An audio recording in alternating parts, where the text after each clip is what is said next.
ప్రార్థన ప్రార్థన ప్రార్థన ప్రార్థన ద్వారా గొప్ప కార్యాలు జరుగుతాయి. రండి. నేను గతంలో ఇక్కడ కొన్ని ఆరాధనలకు వచ్చి ఉన్నాము మా కుటుంబంతో. నేను పిడుగురాళ్ళలో స్కూల్లో మ్యాథ్స్ టీచర్గా చేస్తున్నాను. అయితే దేవుడు నా పట్ల కుటుంబంలోని బిడ్డల పట్ల మహా అద్భుతమైన కార్యాలు చేసి ఉన్నారు. అవి ఎన్నని నేను చెప్పలేను, కానీ జీవితంలో మరి దేవుడిచ్చిన అద్భుతమైనటువంటి ఆ మహాచర్య కార్యలను మీతో సాక్ష్యంగా పంచుకోవడానికి ఈరోజు నేను మరి ఇక్కడికి మందిరానికి వచ్చి ఉన్నాం. మరి గతంలో అనారోగ్య సమస్యతో బాధపడుతున్నటువంటి నాకు కానీ కుటుంబంలో ఉన్నటువంటి బిడ్డలకి దేవుడు మంచి స్వస్థత కలుగజేసి మంచి ఆరోగ్యాన్ని అందించాడు. అదేవిధంగా మరి నాకున్నటువంటి ఇద్దరు బిడ్డలు, ఇద్దరు అమ్మాయిలు.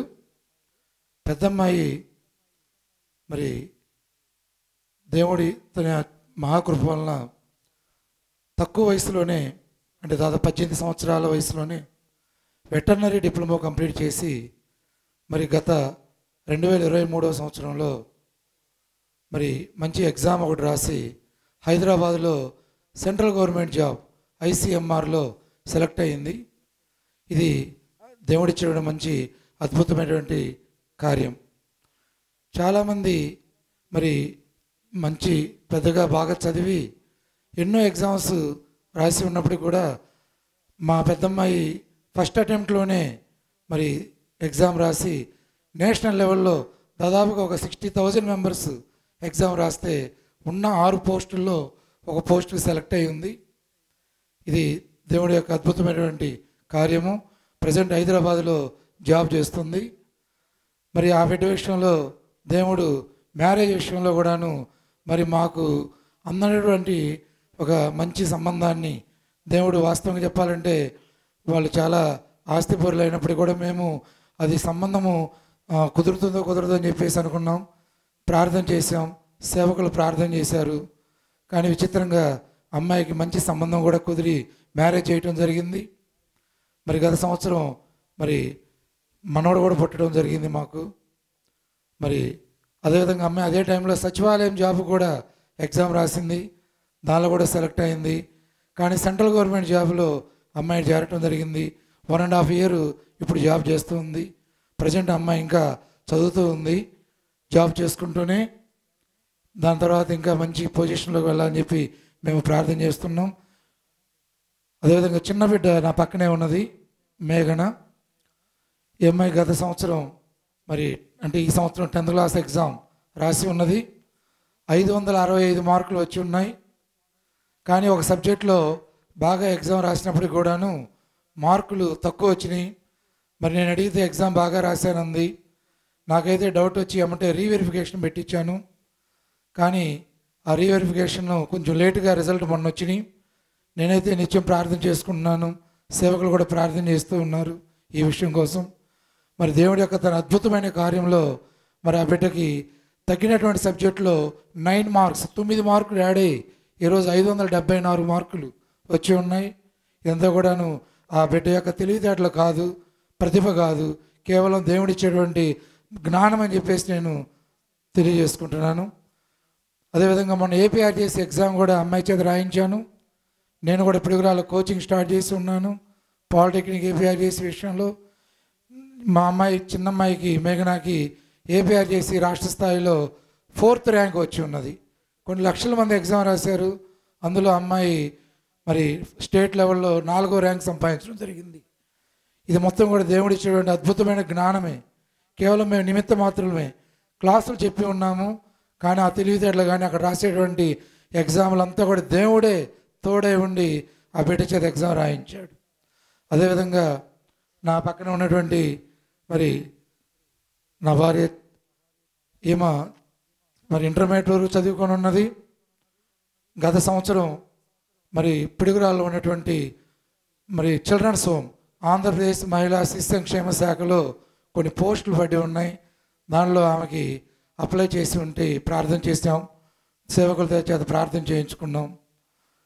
ఎంతో కాంపిటీషన్ ఉంది. ఎమ్మెల్యేల నుంచి, ఎంపీల నుంచి, మినిస్టర్ నుంచి కూడా రికమెండేషన్లు వచ్చినాయి. కానీ వీటన్నిటినీ కాదని దేవుడు ఆమెకి ఒక పోస్ట్ కూడా, దానిలో కాంట్రాక్ట్ బేసిక్ పోస్ట్ కూడా ఇవ్వటం జరిగింది.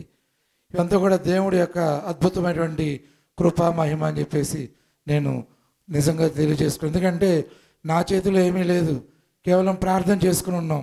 గతంలోనేమో అన్య మతస్థులం, వాస్తవంగా అయితే చర్చికి వెళ్ళడం ఏముండేది కాదు.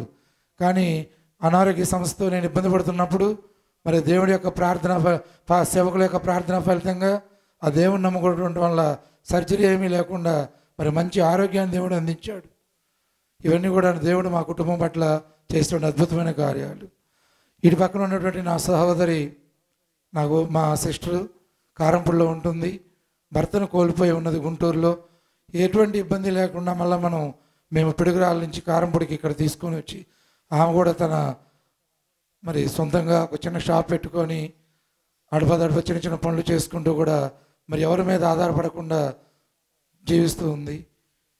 నేను నా జీవితంలో ఎన్నో అద్భుతమైన కార్యాలను చూసి ఉన్నాను. కానీ మేము ఇంకా ఆ ప్రభు యొక్క రక్తంలో కడగబడి ఉండలేదు. మరి ప్రభు యొక్క దేవుని చిత్తమైతే త్వరలో నేను నా కుటుంబం అంతా కూడాను మరి రక్షణ తీసుకోవాలని చెప్పేసి ప్రతిరోజు ప్రార్థన చేసుకుంటున్నాం. మీరు కూడా మీ దైనందిన ప్రార్థనలో మమ్మల్ని, మా కుటుంబాన్ని, కుటుంబ సభ్యుల్ని జ్ఞాపకం చేసుకోండి. అదేవిధంగా నేను కూడా 10th క్లాస్ మ్యాథ్స్ చెప్పే విషయంలో నేను చేసిన స్కూల్లోనే కాకుండా బయట కూడా ఒక 2-3 స్కూల్స్లో పార్ట్ టైం చెప్పడానికి వెళ్తుంటాను. కానీ దేవుడు తన యొక్క అద్భుతమైనటువంటి మహిమతోటి ప్రతి బిడ్డ కూడా మంచి మార్కులు రావడానికి, మ్యాథ్స్లో 100కి 100 మార్క్స్ దాదాపు ఈ సంవత్సరం పిడుగురాలోని అద్భుతమైన రిజల్ట్ దేవుడు నాకు, నా స్కూల్ పట్ల ఇచ్చి ఉన్నాడు. దాదాపుగా 40 మెంబర్స్, 40 మందికి మ్యాథ్స్లో 100కు 100 మార్కులు ఇచ్చి ఉన్నాడు. ఇది నా యొక్క ప్రతిభ కాదు, నా తెలివితేటలు కాదు. దేవుడి యొక్క అద్భుతమైనటువంటి ఆ జ్ఞానంతో పిల్లల చేత ఎగ్జామ్ రాయించడం జరిగింది. మీ దైనందిన ప్రార్థనలో మా కుటుంబాన్ని జ్ఞాపకం చేసుకోవాలని చెప్పేసి మనస్ఫూర్తి కోరుకుంటూ నాకు అవకాశం ఇచ్చినటువంటి సేవకులకి మీకు ప్రార్థన తెలుస్తూ, అదేవిధంగా ఇచ్చిన సాక్ష్యం దేవుడు దీవించును గాక. హల్లెలూయా. ఇప్పుడు పెళ్ళి అయిన వాళ్ళందరూ అగసాట్లు పడతాడు, పెళ్లి కాని వాళ్ళందరూ ఏం చేస్తారు? యవనస్తులు అందరూ ఏం చేస్తారు? ఆ పెళ్లి కాని వాళ్ళు పెళ్ళి అయిన అగసాట్లు మొత్తం చూస్తూ ఉన్నారు. కాబట్టి సంతోషమే లేదు. యవనస్తుల్ని బాల్యంలోనే మా సంతోషం, యవన కాలంలో సంతోషం లేదు. పెళ్ళైన వాళ్ళని పెళ్లి కాకముందు సంతోషం, పెళ్లి కాకముందు సంతోషం, పెళ్ళైన తర్వాత లేదు. యేసుని ప్రేమిస్తే ఆయన దుఃఖ పెట్టేవాడు కాదు, కష్టపెట్టేవాడు కాదు, బాధ పెట్టేవాడు కాదు. రాంగ్ సబ్జెక్టులు కూడా సక్కంగా వచ్చేస్తాయి ఇంకంతే. నాకు ఈ బైబిల్ చదువుతుంటే ఏ అర్థం కాక ప్రభు సన్ని నేను ప్రార్థించిన, ప్రభువా ఈ ఒక్క మాట చదవడానికి ఈ తలపోటు వస్తుంది కానీ ఈ ఒక్క మాట నేను చదువుకొని ఆ మాటను చెప్పడానికి గంటలు చెప్పే భాగ్యాన్ని అని యేసయ్యని అడిగా. గట్టి స్తోత్రం చెప్పండి, బిగ్గర స్తోత్రం చెప్పండి. నేను అడిగాను దేవస్థానంలో, ఈ వాక్యం చదువుతున్న తలకాయ నిప్పడుతుంది, పోటు పడుతుంది, అయినా చదువుతున్నాను, నా ఆసక్తి అట్టుంది, అయినా చదువుతాను. నేను అడిగా, నాకు తలకి నిప్పడుతుంది, ఈ బైబిల్ చదువుతుంది, ఈ మాట నాకు అర్థం కావట్లా, ఈ మాట నాకు అర్థం అవ్వాలా, ఈ మాటని చెప్పడానికి నాకు గంటలు చెప్పాలి ఈ ఒక్క మాటని అంటే దేవుడు అట్లానే చదివిచ్చాడు, అర్థమయ్యేటట్లు సహాయం చేశాడు, ఒక్క మాటని గంటలు చెప్పే భాగ్యాన్ని ఇచ్చాడు. ఇప్పుడు చెప్పే మాటలు ఈ ప్రసంగం అయిపోదు, బతికినంతకాలం చేతి ఇదే ప్రసంగాన్ని చెప్పిన కోణంలో చెప్పకుండా యువత గట్టి స్తోత్రం చెప్పండి, బిగ్గర స్తోత్రం చెప్పండి. అట్లాగూ చదువుల్లో మంచి జ్ఞానం ఇచ్చే దేవుడైనా, అర్థం కాని సబ్జెక్ట్ కూడా అర్థమవునట్లుగా చేసే దేవుడైనా, మంచి మార్కులు ఇస్తాడు, అదే సమయంలో డిస్టెన్స్లో పాస్ అయ్యే భాగ్యాన్ని ఇస్తాడు, తీసుకెళ్ళే శ్రేష్టమైన జాబ్ ఇస్తాడు, ఆయన కోరుకున్న రీతిలో మంచి సంబంధాలతో పెళ్లి జరిగిస్తాడు. అమ్మాయిలకి ఎలాంటి భర్తలు వస్తాడో తెలిసిన? హలో, ఏడుంటే నా కొడుకు పాడైపోతాడు కానీ మన్నోళ్ళ ఇంటికాడ పంపించు, లాభం దగ్గరికి పోయి మన్నోళ్ళ దగ్గర ఆడపిల్లలు ఉన్నారు, అబ్బాయికి నచ్చిన వాళ్ళ నుంచి పెళ్లి చేసుకుంటారు, పంపించు అని చెప్పానంది. ఎవరు? రెబకమ్మ సలహా ఇచ్చింది. ఎవరికి? ఇసాకి యాకోబుని పిలిచి అంటే, నాయనా నువ్వు ఎడొద్దంటలే కానీ అయింది మీ మేనమావ నాకు లాభాను, ఆడికెళ్ళి మీ మేనమావకున్న అమ్మాయిలో నచ్చిన అమ్మాయిని పెళ్లి చేసుకోరా అన్నాడు. సంతోషమే, ఇంకా సమాధానం, ఇంకా బాయ్ అన్నానికి వెళ్ళాడు. ఇంక మామూలు కాడికి వెళ్ళాడు, మొత్తం నలుగురు పెళ్లి చేసినాడు, 13 మంది పిల్లలు కన్నాడు. గట్టి స్తోత్రం చెప్పు, దగ్గరకు స్తోత్రం చెప్పు. ఆ అదృష్టం ఎవరికి వచ్చింది? గట్టి స్తోత్రం చెప్పు. దేవుని బిడ్డలమైన మన దేవుని సన్నిధిలో ఎలాంటి భర్త వచ్చాడు అంటే, కూర్చొని వాడు కూర్చునేవాడు, రా అంటే వస్తాడు, పనుకంటే పనుకుంటాడు, తిన్నాడు తింటాడు, వద్దు మనకంటే అనుకుంటాడు. ఇంకంతే. యేసయ్య భర్తనిచ్చిందాక ఎవరిని ప్రేమించమాకండి, యేసయ్యని ప్రేమించండి. ఎవరు ప్రేమిస్తారు? ఎవరు ప్రేమిస్తారు? ఆ పిల్ల గిల్లమాక, నా మొహం చూడు. ఎవరు ప్రేమించాలా? నేను యేసయ్యని ప్రేమించాను కాబట్టి ఎప్పుడు సంతోషంగా ఉంటా. ఎవరు ప్రేమించేవాడిని కాబట్టి ఆయన ఎప్పుడు ఏడిపించడు నన్ను. మీరన్నా నన్ను ఏడిపిస్తారు కానీ యేసయ్య నన్ను ఎప్పుడు ఏడిపించడు. మీరేమో ఒక 4 రోజులు లేదా ఇంకా ప్రభావ వాళ్ళు ఏందో రావట్లేదని ఏడుతా ప్రార్థన మరికి ఏడిపిస్తారు నన్ను. మీరు యేసయ్య నన్ను ఏడిపించడు. యేసయ్య నన్ను ఏడిపించి ఎప్పుడు యేసయ్యని రక్షించబడి కానీ ఇప్పటికి ఆయన నన్ను సంతోషం ఉంచుతూనే ఉన్నాడు. గట్టి స్తోత్రం చెప్పు, దగ్గర స్తోత్రం చెప్పు. యేసయ్యని ప్రేమించు, యేసయ్య నిన్ను సంతోషంగా ఉంచాడు. యేసయ్యని ప్రేమించు, యేసయ్య మంచి భర్తనిస్తాడు నీకు. నిన్ను కష్టపెట్టడు, నిన్ను బాధ పెట్టడు, నిన్ను దుఃఖ పెట్టడు, నిన్ను ఏడిపించడు. నిన్నేం చేస్తాడు తెలిసిన? నిన్ను చక్కగా పూల్లో పెట్టుకుంటారే. ఏం పూలు అయ్యి? మల్లె పూల, జాజి పూల, బత్త, ఏం పూలు అయ్యి? బంతి పూల. అమ్మాయిని ఆ అబ్బాయికి ఇట్టి పూల్లో పెట్టుకుని చూసుకుంటాడమ్మా అంటారు ఏది పెళ్లి సంబంధాలు మాట్లాడేవాళ్ళు, అవునా కాదా? అట్లాగా యేసయ్య నిన్ను పూల్లో పెట్టుకొని చూసుకునే వాడికి ఇచ్చి పెళ్లి చేస్తాడు. ఎందుకంటే నువ్వు యేసయ్యని ప్రేమిస్తున్నావు కాబట్టి. నువ్వేం కనపడిన వాళ్ళు దేవదాసులను ప్రేమిస్తుంటావు. నువ్వు ఎవరిని? వాడిని ముందు దేవదాసు కాదు, పెద్ద పరిశుద్ధుల్లాగా ఉంటాడు. పెళ్ళి అయిన తర్వాతనేమో వాడు రాసుల రూపం చూపిస్తాడు, నేను దేవదాసుని అంటాడు. ఇంకెవాడు అంటాడు. ఇంకంతే సంగతి. మరి ఇట్టంటాడు అనుకోలేదురా నేను, ఇంత తాగుపోతాడు అనుకోలేదురా నేను అనుకుంటా. యవనస్తులారా గుర్తుపెట్టుకోండి, యేసయ్యని ప్రేమించండి. మీ జీవితంలో ఎప్పుడు ఏడిపించే దేవుడు కాదు ఆయన.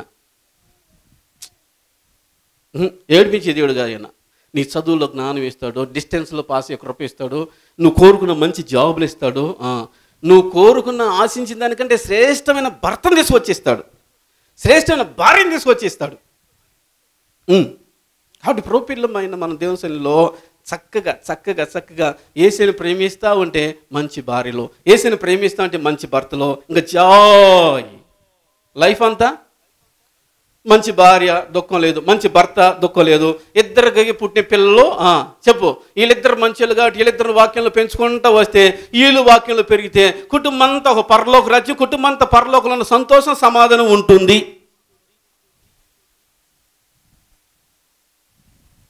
కాబట్టి యవనస్తులందరూ ఎవరు ప్రేమిస్తారు? ఎవరిని ప్రేమిస్తారు? అమ్మా ఎర్రంగా ఉన్నాడని, బాగా ఎత్తుకున్నాడని, అందంగా ఉన్నాడని, మనం చెప్పినట్టు తింటాడని ఊహించుకొని మోసపోయి దెబ్బల్లో తిరిగే కోళ్ళ తయారవమాకండి. దెబ్బల్లో తిరిగే కోళ్ళ తయారవమాకండి. జీవితం అటు తయారు చేసుకోమాకండి. అటు తయారు చేసుకోకుండా చక్కగా యేసయ్యని ప్రేమిస్తూ అమ్మా నాన్న చెప్పినట్టుగా బుద్ధిగా ఉండండి. చక్కటి భార్యలు వస్తారు, చక్కటి భర్తలు వస్తారు. యేసయ్య పిల్లలకి మంచి మంచి భార్యలు, మంచి మంచి భర్తలు వస్తారండి. మీరెందుకు చెప్పట్లేదు నాకు తెలుసు. మీరు యేసయ్యని ప్రేమించడానికి చెప్పట్లేదు. యేసయ్యని ప్రేమించలేదు గట్టి స్తోత్రం చెప్పండి. స్తోత్రము. మంచి మంచి భర్తలు, మంచి మంచి భార్యలు వచ్చి కుటుంబంతో జాయ్ ప్రశాంతంగా సంతోషంగా ఆనందంగా ఉంటారు. ఇంకా దిగులు అన్న తెలియదు, విచారం అన్న తెలియదు, బాధ అన్న తెలియదు. అవును, ప్రభు పిల్లలుగా ఈ లోకంలో జీవిస్తున్నప్పుడు, ఈ లోకంలో బ్రతుకుతున్నప్పుడు యవన బిడ్డలుగా మీరు ఎవరిని ప్రేమించండి, యేసుని మాత్రమే ప్రేమించండి. యవన సహోదరుడైన యేసుని మాత్రమే ప్రేమించండి, యవన సహోదరైన యేసుని మాత్రమే ప్రేమించండి. ఇంకెవరిని ప్రేమించమాకండి. ఆయన మిమ్మల్ని మీరు ఎప్పుడు సంతోషంగా ఉండాలని కోరుకుని ఏకైక వ్యక్తి అయినా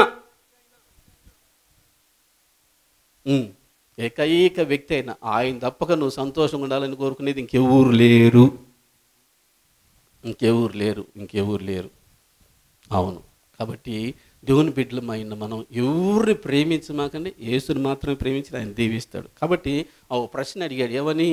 పూర్వం దినాలు బాగుని ఇప్పుడు దినాలు బాగలేదని యవనస్తులను అడిగామనుకో, ఆయన ప్రేమించక ముందు సంతోషంగా ఉన్నానన్నా, ఆయన ప్రేమించినాక నన్ను ఏడిపిస్తున్నాడు, దాన్ని ప్రేమించక ముందు సంతోషంగా ఉన్నానన్నా, దాన్ని ప్రేమించిన తర్వాత ఏడిపిస్తా ఉంది అంటారు.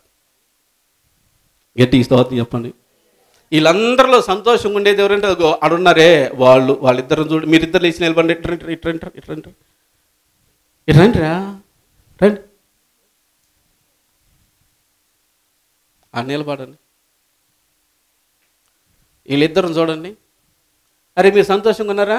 ఆ పిల్ల అసలు అడగకముందే సంతోషంగా ఉంది. గట్టి స్తోత్రం చెప్పు. వాళ్ళిద్దరం చూడండి. వాళ్ళు ఎవరిని ప్రేమించరో, ఏ దిగులు విచారం ఉండదో, అసలు అట్లాంటి ఏం తెలియదు వాళ్ళకి. వాళ్ళు చక్కగా చదువుకుంటారు, స్కూల్కి వెళ్ళి మమ్మీ డాడీకి వస్తారు, వాళ్ళు పెట్టింది తింటారు, చక్కగా ఆగి పండుకొని నిద్రపోతారు. దిగులు విచారం అంటే లేని జీవితాలు వేలు. గట్టి స్తోత్రం చెప్పండి. వెళ్ళండిరా. పెళ్లి కాని యవనస్తులారా, యేసయ్యని ప్రేమించండి. వారు ఎలాగున్నారో అలా ఉంచుతాడు మిమ్మల్ని యేసయ్య. గట్టి స్తోత్రం చెప్పండి, దగ్గరికి స్తోత్రం చెప్పండి. పెళ్ళిళ్ళు అయిన వాళ్ళైనా కానీ యేసుని ప్రేమించండి, యేసుని ప్రేమించండి. నీ భర్త మైండ్ని మార్చగలిగిన దేవుడు ఆయన. దమస్కు మార్గంలో సౌలా సౌలా నీవేళ నన్ను హింసించుచున్నావు, ఆ ఒక్క మాటకి సౌలు మైండ్ అంతా మారిపోయి క్రైస్తవుల హృదయాలను కలవరంతో తొలగిపోయి ప్రశాంతంగా జీవించేసి ఆరాధించే భాగ్యం దొరికింది. గట్టి స్తోత్రం చెప్పు, దగ్గర స్తోత్రం చెప్పు. నీ భర్తను మైండ్ మార్చగలగడు, నీ భర్త క్రియలను మార్చగలడు, నీ భర్త బుద్ధిని మార్చగలడు, నీ భర్త హృదయాన్ని మార్చగలిగిన దేవుడు ఆయన. నీ కుటుంబంలో ప్రతికూల పరిస్థితులన్నింటినీ అనుకూలంగా మార్చగలిగిన దేవుడు ఆయన. ఆయన నువ్వు ప్రేమించు, ఆయన నీ కుటుంబంలో ప్రతికూల పరిస్థితులు మారుస్తాడు. గట్టి స్తోత్రం చెప్పు. నీ కుటుంబంలో ప్రతికూల పరిస్థితులు ఏసైనా మార్చును గాక, ప్రతికూల పరిస్థితులను యేసునామములో అనుకూలంగా మార్చబడును గాక, నీ భర్త మనసు హృదయం మార్చబడును గాక, యేసునామములో నీ కుటుంబాలందరూ రక్షణ పొందును గాక. అని గుర్తుపెట్టుకోండి. దేవుని బిడ్డలమైన మనం ఈ లోకంలో జీవిస్తున్నప్పుడు, ఈ లోకంలో బ్రతుకుతున్నప్పుడు, పూర్వం దినాలు మంచి అండి, ఇప్పుడు మంచి కాదు ఎందుకని అని క్వశ్చన్ వేయమాక. అది జ్ఞానం లేని క్వశ్చన్, అది జ్ఞానం లేని మాట అన్నారు జ్ఞాని సొలొమోను మహారాజు. కాబట్టి యవనస్తులకు ఉండే కష్టాలు యవనస్తులకు ఉండి, పెళ్ళైన వాళ్ళ కష్టాలు పెళ్ళైన వాళ్ళకు ఉండి, చెప్పండి, వృద్ధులకు ఉండే కష్టాలు వృద్ధులకు ఉండే. ఏంది, పిల్లలు పుట్టకుంటే బాగుండేది, పిల్లలు పుట్టారు కానీ వాళ్ళ సుఖం లేదని ఏడ్చేవాళ్ళు ఉన్నారు. తల్లిదండ్రులు పట్టించుకొని పిల్లలు లేరా తల్లిదండ్రులు ఏడిపించుకొని తినే పిల్లలు లేరా? ఉన్నారు. దేవుని పిల్లలు గుర్తుపెట్టుకొని తల్లిదండ్రులు వృద్ధాప్యంలోకి వచ్చినప్పుడు వాళ్ళని మంచిగా చూసుకోండి, వాళ్ళని ప్రేమగా చూసుకోండి, వాళ్ళకి కావాల్సిన ఏవో వాళ్ళ నాన్న పాలన చూసుకోండి. అది మీకు ధర్మము అని వాక్యం సెలవిస్తాను. ఎఫెసీయుల రాసిన పత్రిక 6వ అధ్యాయం 1వ వచనంలో మాటలు రాయబడి అంటే ఒకసారి చూడండి. పిల్లలారా, ప్రభునందు మీ తల్లిదండ్రులకు విధేయులయుండుడి, ఇది ధర్మమే. నీకు మేలు కలుగునట్లు నీ తండ్రిని నీ తల్లిని సన్మానింపుము, అప్పుడు నీవు భూమి మీద దీర్ఘాయుష్మంతుడు వగుదువు. గట్టి స్తోత్రం చెప్పండి. తల్లిదండ్రులు వృద్ధాప్యంలోకి వచ్చినప్పుడు పిల్లలు చూసుకోకపోతే ఎవరు చూసుకుంటారు? పిల్లలే చూసుకోవాలి. కానీ చాలామంది తల్లిదండ్రులు అనాథ ఆశ్రయాల్లో ఉంటున్నారు. ఎక్కడున్నారు చెప్పండి? అనాథ ఆశ్రయాల్లో. వాళ్ళేమో పిల్లల దగ్గర ఉండి అంత ముద్ద దొరికితే చాలు, అంతే. ఎంత తింటారండి వృద్ధాప్యంలోకి వచ్చిన తర్వాత? వయసులో ఉన్నప్పుడు ఇంత తింటారు, వృద్ధాప్యంలోకి వచ్చినాక ఇంత తింటారా? అంత తింటారు. అంత పెట్టడానికి కూడా కష్టమైపోయి వృద్ధులు తీసుకెళ్ళి వృద్ధాశ్రయాల్లో పడేస్తున్నారు. వాళ్ళకి ఎంత కష్టం ఉంటుంది, వాళ్ళకి ఎంత బాధ ఉంటుంది.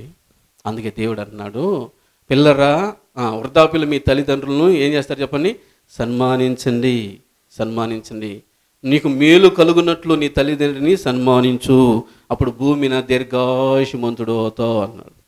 కనుక గుర్తుపెట్టుకోండి, వృద్ధాప్యలోకి వచ్చిన తల్లిదండ్రులను, అక్కర్లో ఉన్న తల్లిదండ్రుల్ని పిల్లల్లో ఏం చేయాల్సిన వాళ్ళని ప్రేమగా చూసుకోవాలి. వాళ్ళు నిన్ను ప్రేమగా చూసుకున్నారు. నువ్వు పుట్టినప్పుడు 1-2 వాళ్ళే నీకు అన్నీ చూసింది. నువ్వు 1 పోసినా కానీ, నువ్వు 2 చేసినా కానీ, మా బంగారం మా కొండ అని చెప్పని నేను చేదరించుకోకుండా వాళ్ళు నీ కాల కోరికలను తీర్చి, ఫీజులు కట్టి, డబ్బులు తీసుకొచ్చి, వాళ్ళు తినపోయినా కానీ చదివించి నిన్ను ప్రయోజకుడిగా చేసి, నీకు పెళ్లి చేసి, నిన్ను కుటుంబీగా చేస్తే వృద్ధాప్యలోకి వచ్చిన తర్వాత తల్లిదండ్రులు విడిచిపెట్టొచ్చా? విడిచిపెట్టకూడదు. వాళ్ళని మనము గుర్తుపెట్టుకోవాలి. వృద్ధాప్యకు వచ్చినప్పుడు గుర్తుపెట్టుకోవాలని తెలిసిన నేను ఈ స్థితిలో ఉన్నా అంటే మా అమ్మ మా నాన్నే. గట్టికి స్తోత్రం చెప్పు, బిగ్గరకి స్తోత్రం చెప్పు. నేను చదువుకున్నా అంటే అమ్మా నానే, చదువుకున్నా అంటే అమ్మా నానే. ఈరోజు ఉద్యోగం చేస్తున్నా అంటే అమ్మా నానే. లేదు చేతి పని చేస్తున్నాను అమ్మా నానే, వ్యాపారం చేస్తున్నాను అమ్మా నానే, నేను ఇంతనైనా అమ్మా నానే. వాళ్ళే నన్ను ఇంతగా చేశారు కనుక వాళ్ళు ఆ ఇబ్బందుల్లో ఉన్నప్పుడు, కష్టాల్లో ఉన్నప్పుడు నేను కాకపోతే ఎవరు చూస్తారని చెప్పానని ఏ ప్రేమనైతే పొందుకున్నావో ఆ ప్రేమను అట్టు చూపించినప్పుడు వాళ్ళ జీవితాల్లో ఉన్న ఆనందం ఉంటుందే, ఆ ఆనందము వర్ణాతీతం. నా పిల్లలు బంగారం అంటారు. గట్టికి స్తోత్రం చెప్పండి, బిగ్గరకి స్తోత్రం చెప్పండి. కనుక దేవుని పిల్లమైన మన అక్కర్లో ఉన్న తల్లిదండ్రులకు పడే పిల్లలు భూమి మీద దీర్ఘాయుష్మంతులు అవుతారు. అక్కర్లో ఉన్న తల్లిదండ్రులకు సహాయపడే పిల్లలు మేలు పొందుకుంటారు. అక్కర్లో ఉన్న వాళ్ళకి సహాయపడే పిల్లలు దేవుని పిల్లలుగా పిలువబడతారు, దేవుని పిల్లలుగా పిలువబడతారు. కనుక గుర్తుపెట్టుకోండి, వృద్ధాప్యలో ఉన్న తల్లిదండ్రులని ప్రేమించండి, ప్రేమించండి, ప్రేమించండి. వాళ్ళకి సహాయం చేయండి, వాళ్ళ నాన్న పాలను చూసుకోండి. వాళ్ళు లేకపోతే ఏముంది నీ జీవితంలో? ఏమని చెప్పు, ఏమని చెప్పు? నువ్వు ఇంత అయ్యావంటే వాళ్ళే నీకు కొద్దిగా గొప్ప ఆస్తిని సమకూర్చి పెట్టారు. ఒక ఇల్లే ఉంది, ఆ ఇల్లే నీకు ఇచ్చాడు. అది ఎవరు? నానాస్తే కదా, నాన్న సంపాదించిందే కదా. అవును, పిల్లంగా ఈ లోకంలో జీవిస్తూ ఉన్నప్పుడు తల్లిదండ్రులని వృద్ధాప్యలోకి వచ్చినప్పుడు పిల్లలే జాగ్రత్తగా చూసుకోవాలి, పిల్లలే జాగ్రత్తగా చూసుకోవాలి. వృద్ధాశ్రయానికి వెళ్ళి అమ్మ మీ జీవితాల్లో పూర్వం బాగుండియా ఇప్పుడు బాగుండి అంటే, అయ్యా పూర్వమే బాగుండి ఇప్పుడు బాగోలేదు. ఎందుకని అంటే పిల్లలు ఉన్నారు పట్టించుకోవట్లేదు, పిల్లలు ఉన్నారు చూడలేదు. ఇగో ఈ వృద్ధాశ్రలో పడేస్తే బాధగా ఉంది, దుఃఖంగా ఉంది. భోజనం బాగలేదా? బాగుంది. ఒకే రకం వండి పెడుతున్నారు, రకరకాలు వండి పెట్టలేదా? రకరకాలు వండి పెడుతున్నారు. మరి ఇంకేంది బాధ అంటే పిల్లల దగ్గర లేరుగా అయ్యా. వాళ్ళ కళ్ళ ముందుంటే వాళ్ళు చూసుకోవాలని సంతోషం, వాళ్ళు చూసుకోవాలని ఒక తాపత్రం, వాళ్ళని చూసుకుంటే సంతోషం. వాళ్ళు పెట్టింది అంత పచ్చడే చాలు, ఇంకేం అవసరం లేదని పిల్లల కోసం కొట్టగలడే తల్లిదండ్రుల్ని వృద్ధాశ్రయాలు మనం చూస్తాం, వృద్ధాశ్రయాలు మనం చూస్తాం. గుర్తుపెట్టుకోండి. తల్లిదండ్రులు వృద్ధాప్యంలో అడిగితే వాళ్ళు అంటారు పూర్వం దినాలు బాగున్నాయి ఇప్పుడు బాగలేదు అంటారు. కాబట్టి ఆ ప్రశ్నలు ఏం లేదు, నాను లేదు, ఆ ప్రశ్నలు ఏం లేదు, తెలివి లేదు. కనుక గుర్తుపెట్టుకొని వృద్ధాప్యంలో వచ్చిన తల్లిదండ్రులు ఉన్నారా, వాళ్ళని ప్రేమగా చూసుకోవాల్సిన బాధ్యత బిడ్డగా నీ మీదనే ఉంది. ఒకవేళ నేను గతంలో ఇక్కడ కొన్ని ఆరాధనలకు వచ్చి ఉన్నాము మా కుటుంబంతో. నేను పిడుగురాళ్ళలో స్కూల్లో మ్యాథ్స్ టీచర్గా చేస్తున్నాను. అయితే దేవుడు నా పట్ల కుటుంబంలోని బిడ్డల పట్ల మహా అద్భుతమైన కార్యాలు చేసి ఉన్నారు. అవి ఎన్నని నేను చెప్పలేను, కానీ జీవితంలో మరి దేవుడిచ్చిన అద్భుతమైనటువంటి ఆ మహాచర్య కార్యాలను మీతో సాక్ష్యంగా పంచుకోవడానికి ఈరోజు నేను మరి ఇక్కడికి మందిరానికి వచ్చి ఉన్నాం. మరి గతంలో అనారోగ్య సమస్యతో బాధపడుతున్నటువంటి నాకు కానీ కుటుంబంలో ఉన్నటువంటి బిడ్డలకి దేవుడు మంచి స్వస్థత కలుగజేసి మంచి ఆరోగ్యాన్ని అందించాడు. అదేవిధంగా మరి నాకున్నటువంటి 2 బిడ్డలు, 2 అమ్మాయిలు.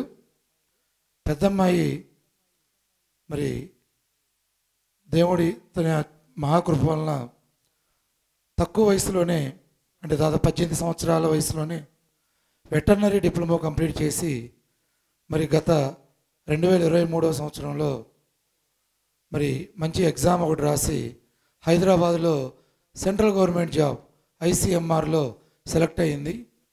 ఇది దేవుడిచ్చిన మంచి అద్భుతమైనటువంటి కార్యం. చాలామంది మరి మంచి పెద్దగా బాగా చదివి ఎన్నో ఎగ్జామ్స్ రాసి ఉన్నప్పటికీ కూడా మా పెద్దమ్మాయి ఫస్ట్ అటెంప్ట్లోనే మరి ఎగ్జామ్ రాసి నేషనల్ లెవెల్లో దాదాపుగా ఒక 60,000 మెంబర్స్ ఎగ్జామ్ రాస్తే ఉన్న 6 పోస్టుల్లో ఒక పోస్టుకి సెలెక్ట్ అయి ఉంది. ఇది దేవుడి యొక్క అద్భుతమైనటువంటి కార్యము. ప్రజెంట్ హైదరాబాద్లో జాబ్ చేస్తుంది.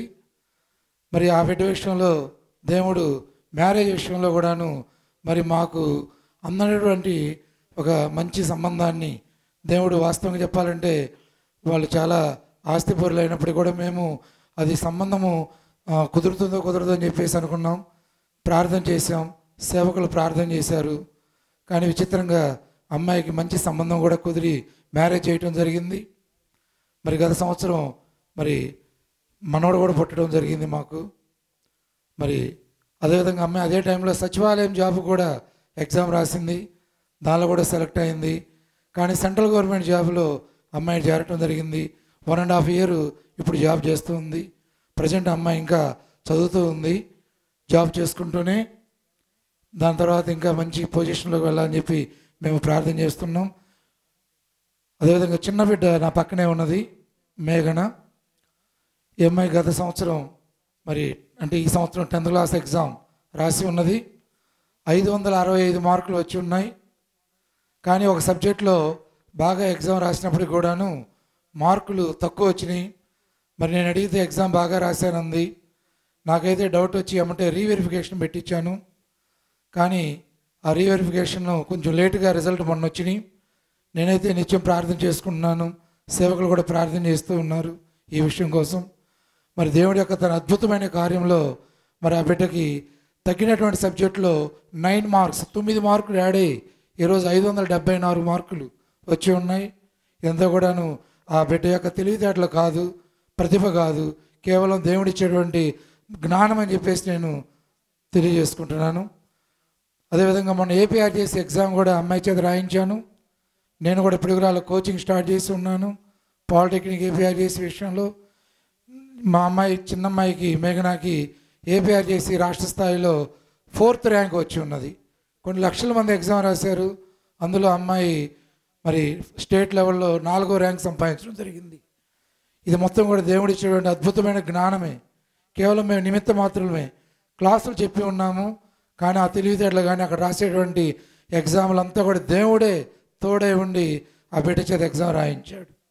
అదేవిధంగా నా పక్కన ఉన్నటువంటి మరి నా భార్య ఈమె మరి ఇంటర్మీడియట్ వరకు చదువుకొని ఉన్నది. గత సంవత్సరం మరి పిడుగురాల్లో ఉన్నటువంటి మరి చిల్డ్రన్స్ హోమ్ ఆంధ్రప్రదేశ్ మహిళా శిశు సంక్షేమ శాఖలో కొన్ని పోస్టులు పడి ఉన్నాయి. దానిలో ఆమెకి అప్లై చేసి ఉంటే ప్రార్థన చేసాం, సేవకుల చేత ప్రార్థన చేయించుకున్నాం. ఎంతో కాంపిటీషన్ ఉంది. ఎమ్మెల్యేల నుంచి, ఎంపీల నుంచి, మినిస్టర్ నుంచి కూడా రికమెండేషన్లు వచ్చినాయి.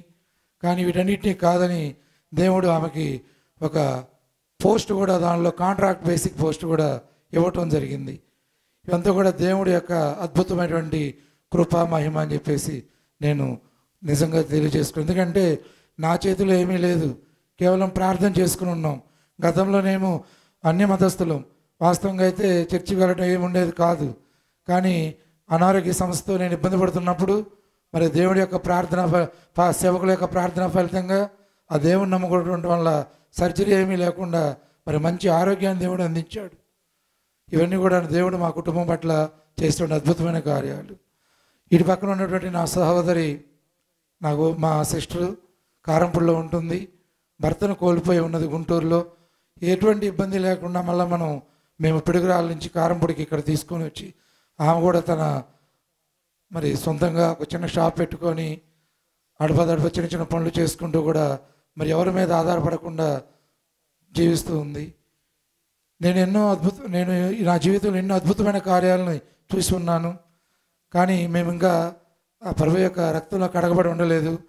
మరి ప్రభు యొక్క దేవుని చిత్తమైతే త్వరలో నేను నా కుటుంబం అంతా కూడాను మరి రక్షణ తీసుకోవాలని చెప్పేసి ప్రతిరోజు ప్రార్థన చేసుకుంటున్నాం.